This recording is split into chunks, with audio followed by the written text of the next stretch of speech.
Welcome to Not Milk Never Milk. Subscribe if you're lactose intolerant. You start by gathering the essentials and acting immediately. Open Blender and load a neutral head template that matches Roblox proportions. Once done, apply clean topology so quads dominate and remove doubles to avoid shading errors. Make sure the object origin sits at the head pivot so rotations align later. Export as FBX or OBJ with applied transforms and normals. This preserves scale and smoothing. Now you have a robust file ready for detailed editing and import into Roblox Studio. You refine the mesh and set it up to behave correctly in-game. Sculpt the final silhouette while keeping polygons reasonable so games run smoothly. Next, unwrap UVs carefully.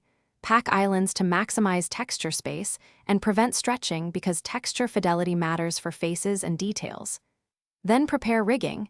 Either paint weights in Blender or plan attachment to the neck bone using a Motor 6D in Studio. Test deformations with simple animations so you catch issues before export and final import. You finish by importing and configuring inside Roblox Studio. Add the mesh as a mesh part, assign materials, and set collision fidelity appropriate to gameplay.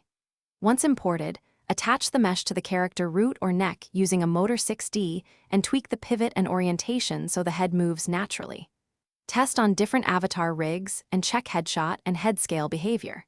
If something goes wrong, re-export with applied transforms and corrected normals. Then replace the asset and retest. Thanks for watching. If this was helpful, leave a like and consider subscribing. See you next time.